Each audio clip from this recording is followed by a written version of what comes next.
m'appelle Dr Ousmane Ndiaye, je suis le directeur de la météorologie au sein de l'Agence nationale de l'aviation civile et de la météorologie et en même temps point focal du GIEC.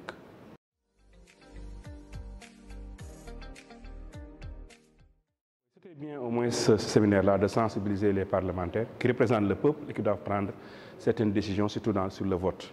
Et comme on le sait au Sénégal, les secteurs primaires comme l'agriculture, l'élevage et la pêche sont vraiment assujettis, sujets donc aux variations climatiques. Si on prend l'exemple de la pêche, beaucoup de pêcheurs perdent leur vie des fois à cause des variations climatiques, des forts vents, n'est-ce pas, de la visibilité, etc. Et même si ce n'est pas la vie, des fois ils partent en mer et les conditions climatiques font qu'ils ne peuvent pas pêcher. Et tout cela, il faut mettre ça dans un cadre de changement climatique où le poisson se fait de plus en plus rare. Donc c'est bien que les parlementaires comprennent ce contexte-là pour voir comment les aider et comment aussi faire valider certaines lois, voter certaines lois.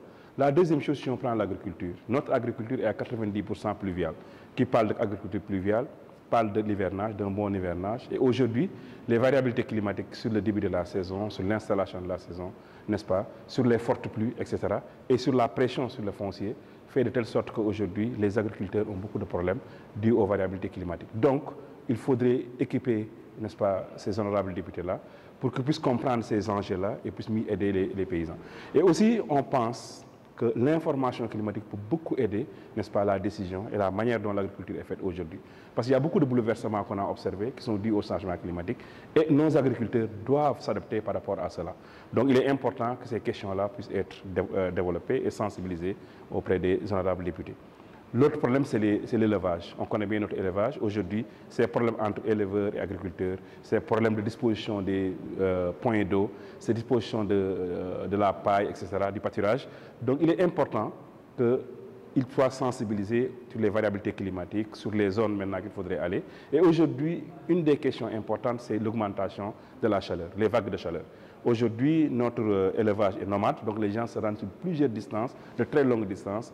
Avec le changement climatique, avec les vagues de chaleur, il serait bien non seulement de les orienter, mais de les sensibiliser sur les variabilités climatiques. Donc, en gros, je pense qu'il est important aujourd'hui, avec ce changement climatique-là, et son impact sur ce secteur qui est l'agriculture, la pêche et l'élevage, que nos parlementaires comprennent ces enjeux-là et l'impact de ces enjeux sur ces différents secteurs pour voir mieux, voir comment les encadrer, comment les accompagner.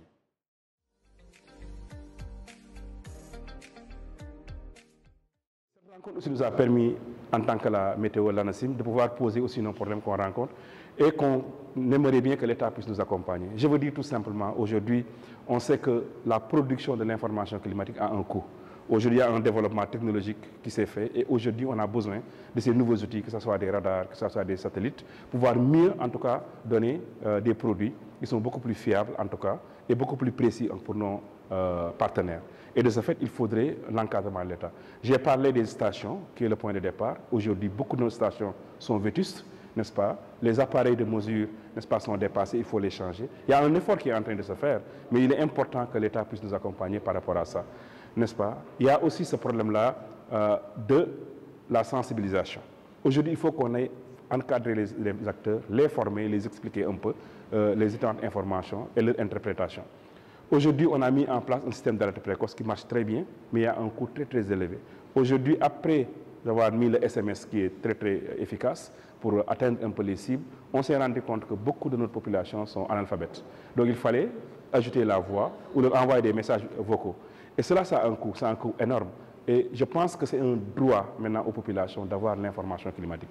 Vu l'impact qu'a cette information climatique sur leur activité journalière, c'est important qu'il y ait cette Nous, on s'engage aux côtés de l'État de donner cette information-là publique, free, mais on aimerait vraiment un accompagnement par rapport à ça pour que les SMS, les voix soient disponibles au niveau de tout. Bien sûr, on pense en tant que l'ANACIM, l'État ne peut pas tout faire. C'est pour cela qu'on a développé ce partenariat public-privé où on veut avoir un peu des moyens pour pouvoir continuer à faire ce travail-là. Et là aussi, on aimerait avoir un cadre vraiment qui est conducif, qui nous permet de mieux faire ce partenariat public-privé.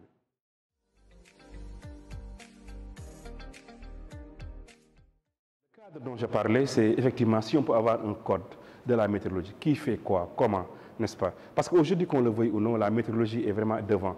Tout le monde est intéressé de la saison pluvieuse, comment ça se passe. Quand il y a une inondation, tout le monde veut faire des reporting. Qui doit faire?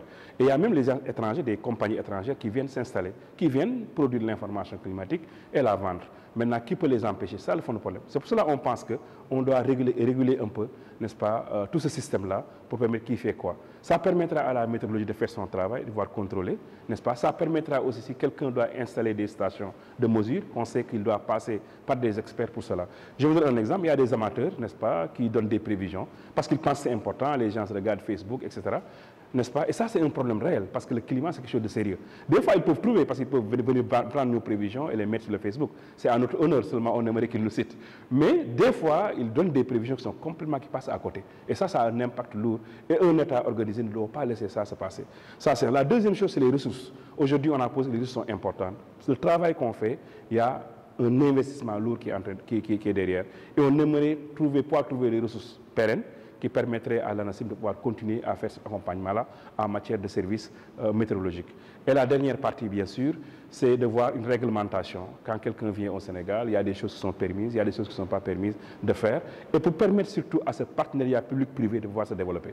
Parce qu'un privé, il va avoir des garanties, n'est-ce pas? Est-ce que les choses sont régulées, etc. Et c'est important, je pense, qu'on puisse avoir ce code-là. On est en train de faire une ébauche par rapport à ça, et on aimerait un accompagnement.